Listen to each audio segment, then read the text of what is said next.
Eu sou o Amílcar Correia e este é o P24. Angola é independente, mas os angolanos não são livres. O Rio Neto, quando subiu as escadas da tribuna, onde ia ser finalmente proclamada a independência nacional. O Comitê Central do Movimento Popular de Libertação de Angola, MPLA, proclama solenemente perante a África e o mundo a independência de Angola. Angola declarou a independência há precisamente 50 anos, como ouvimos o primeiro presidente, Agostinho Neto, fazê-lo no som de abertura. Acabavam assim quase 5 séculos de domínio colonial português e começava uma nova era de euforia e de incerteza. A seguir, Angola viveu 27 anos turbulentos de guerra civil que devastaram o país. O conflito armado entre a MPLA e a UNITA só chegou ao fim em 2002. João Lourenço sucedeu, entretanto, a José Eduardo Santos como presidente de Angola, mas a esperança de mudança ficou por concretizar e cresceu o descontentamento social. Neste país, onde o ordenado mínimo não garante o mínimo de sobrevivência, aumentou o número de pessoas que procura alimento nos restos de comida deitados no lixo e que também são vendidos como fonte de rendimento. Entre as fileiras do MPLA, as críticas a João Lourenço também sobem de tom. Uma petição pública exigiu a destituição imediata dos chefes de Estado e alguns militantes recorreram à via judicial para afastar o presidente.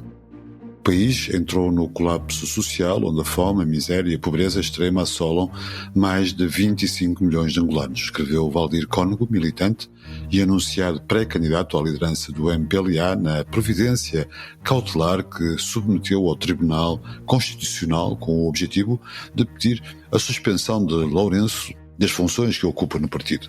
Cédric de Carvalho, jurista, jornalista e ativista, condenado a 4 anos e 6 meses de prisão no processo 15+2, é o convidado deste episódio. Bem-vindos ao P24, o seu dia começa aqui. Cédric de Carvalho, obrigado por ter aceitado este convite para falarmos hoje, no dia em que Angola comemora o seu 50º aniversário da independência. O que é que num dia como este Angola pode e deve comemorar? Obrigado por este convite aqui ao público. Neste dia Angola tem realmente motivo para celebrar, infelizmente apenas um motivo, que é exatamente celebrar a sua independência. É um país independente, felizmente, já não está sob o jugo colonial e nesses 50 anos, pelo menos, não houve também nenhuma ameaça à sua independência, de vulto, digamos assim, mas era suposto que nestes 50 anos fosse possível celebrar imensas coisas, não apenas a independência, porque a independência devia constituir-se como uma porta, né? Que, estando ela aberta, como se abriu em 75, devia então dar-nos a oportunidade de antever, de viver vários outros resultados que advêm de uma independência, exatamente, que é o que se luta para uma independência para poder viver independentemente. E nestes 50 anos, Angola, lá está, ainda passou por 27 anos de guerra civil, fratricida internamente, mas temos ali já alguns bons anos acima destes 27 que deviam servir para juntar, agregar vários outros fatores de celebração para que nestes 50 anos, então, podemos celebrar não apenas a independência, mas um conjunto de conquistas que teríamos conseguido ao longo desses 50 anos. Infelizmente não se verifica de tal situação e eu posso apenas agora destacar um resultado indelével da própria independência, que é exatamente a liberdade, né? Ou seja, nós temos a independência, mas continuamos a viver sem liberdades. Liberdades em vários sentidos. Por isso, se calhar, por enquanto, a minha resposta cinge-se apenas a esse elemento, que é a falta de liberdade nestes 50 anos, que também deveríamos estar a celebrar, mas que infelizmente isto não ocorre. Cédric, 60% dos 35 milhões de habitantes do país têm hoje menos de 25 anos. Pode significar que as cicatrizes do colonialismo e da própria guerra civil para esta geração podem ter sido ultrapassadas ou não serem tão relevantes quanto isso? A sombra do colonialismo está presente de uma forma, inclusive, muito dura de se verificar, que é toda uma geração nascida no pós-independência continua a fazer recurso a um elemento de comparação com a forma como se vivia na época colonial. Mesmo aquelas gerações, claro, como a minha e toda a nascida após 75, que não tem memórias do colonialismo, consegue fazer uma equiparação em função da equiparação feita por quem viveu na época colonial e vive então a época pós-colonial. É precisamente nos elementos das liberdades. Isto não quer dizer, e eu já tive a oportunidade de referir isto noutra ocasião, que acredito que não há quem pense em algum momento, salvo porque lapso de memória fosse, em viver sob jugo colonial, sob dependência colonial. Creio que ninguém quererá voltar a estes tempos. Mas é curioso ver que, sobretudo aquelas gerações que viveu esses tempos coloniais, muitas vezes usam o discurso colonial para dizer que estamos a viver pior do que naquela altura. E este pior não significa estar a dizer que estão a viver mais dependente em termos políticos, mas estão a viver com menos liberdade do que na época colonial. Porque era suposto que no pós-independência, sendo então donos e senhores, donas e senhoras da sua própria terra, era suposto que pudessem usufruir de imensa liberdade. E essas liberdades, nos últimos 50 anos, descontando mesmo até o período de guerra fratricida, tem-se notado que ela é cortada sistematicamente ao povo angolano. Este povo que, quando reivindica por liberdade, é respondido com balas. Este povo que tem, nesses seus 50 anos, cicatrizes profundas de um massacre que é classificado de holocausto angolano, como é o 27 de maio de 1975. Ou 77, melhor. Como a Sexta-feira Sangrenta também. Há vários massacres que têm estado a ocorrer, que ocorreram nesses 50 anos e ainda neste ano, 2025, em final de julho a princípio de agosto, também se viveu mais um massacre. Mais de 30 pessoas foram assassinadas a sangue frio nas ruas, completamente desarmadas. Quando faziam protestos pacíficos, foram assassinados por forças da Polícia Nacional. E isto tudo faz com que muitas vezes se ouve acolá equiparações com a época colonial. No tempo do colono não era assim. Isto está pior que na época do colono. Discursos como este que, apesar de eu compreender a sua gravidade, o seu alcance, não acredito que estas pessoas estejam a evocar um regresso ao colonialismo, mas estão exatamente a passar uma mensagem de que não é esta Angola que sonhamos, não é esta Angola ainda que almejamos, e é por isso que nestes 50 anos, curiosamente assinalados numa terça-feira, 50 anos depois, porque exatamente o 11 de novembro foi assinalado também numa terça-feira, e 50 anos depois continuamos a lamentar imenso por falta de liberdades. Isto é lamentável, é verificável, mas eu acredito ainda assim que a independência é uma conquista a não desperdiçar. Tudo o que nos falta em termos de liberdade é sempre uma questão de continuar a lutar para conquistá-la. Falando de liberdades, Angola é independente, mas os angolanos não são livres, é o que acabou de dizer, não é? O Cédric de Carvalho, como jurista, sobretudo como ativista, foi preso no âmbito do processo 15+2 por razões políticas. Como é que avalia a presidência de João Lourenço, até comparativamente à anterior, a José Eduardo Santos? Houve uma regressão na liberdade de expressão e na liberdade de associação e discussão dos temas de política na sociedade angolana? Houve uma combinação de dois fatores que tem feito com que muita gente tenha alguma dificuldade em analisar este tópico, que é mais liberdade versus menos liberdade. Exatamente porque tocou na questão da nossa prisão, a nossa prisão constitui um marco. Eu sou suspeito para assim o classificar, mas já há académicos que têm estado a apontar que assim é. E tendo constituído um marco, o que se verificou foi que a geração, sobretudo as gerações mais novas, ganharam um novo ímpeto, ganharam coragem para poderem expressar-se mais livremente. Porque acredito muito que a questão da liberdade, primeiro, ela é intrínseca. A liberdade de expressão ela é primeiramente intrínseca à pessoa que exprime-se. A repressão à liberdade de expressão, entretanto, também aumentou nos últimos anos.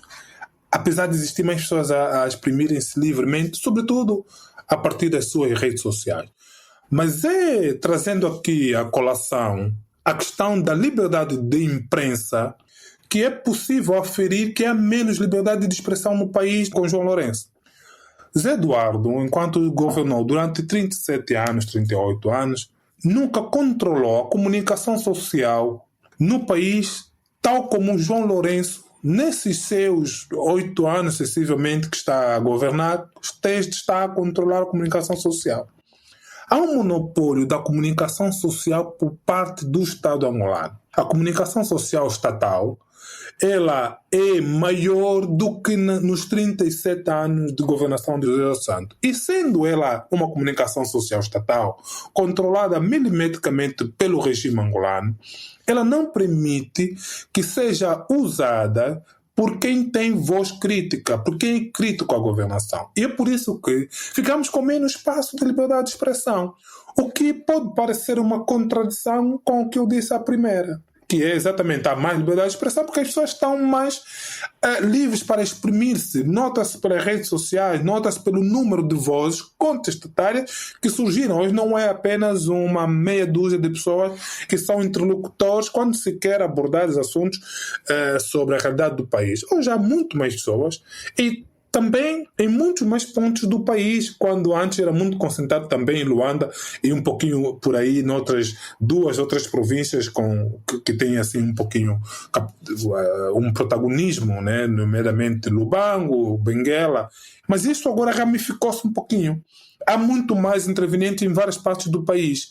Mas apesar de existir mais intervenientes, há menos espaço para exprimir-se. A comunicação social estatal controla. De tal modo que, atualmente, os 2 principais órgãos privados, os jornais físicos, estou a referir-me do Novo Jornal e do Jornal Folha 8, pelos quais passei, eles têm dificuldade. O Jornal Folha 8 já não é impresso porque nenhuma gráfica aceita imprimir o Jornal Folha 8. Deixou de ser impresso, funciona apenas online. E o Novo Jornal, nos últimos 2, 3 meses, passou a ter problema na sua impressão. Estes problemas são estratégias criadas em termos de pressão junto das gráficas para dificultar a impressão do jornal, para que este jornal comece a ter dificuldade de ser impresso e depois ele é extinto ou eventualmente também reduza-se ao online apenas. O jornal Folha 8 foi boicotado várias vezes ao nível das gráficas e atualmente já não há espaço. Então há aí uma campanha que está em curso há muito tempo para também silenciar o Novo Jornal, até porque praticamente consideram como, se calhar, missão concluída para com o Folha 8. Então, isto é um resumo do que eu posso apontar como a liberdade de expressão está bastante limitada num país, nesses 50 anos, ou então nesses últimos 8 anos de João Lourenço, porque a liberdade de imprensa está muito mais controlada, como nunca se viu na história de Angola. Sandra, que por outro lado, o Valdemir Cónego, militante e que anunciou uma pré-candidatura à liderança do MPLA, disse que o país entrou no colapso social e fez outras críticas. É possível que exista alguma cisão no interior do partido do governo?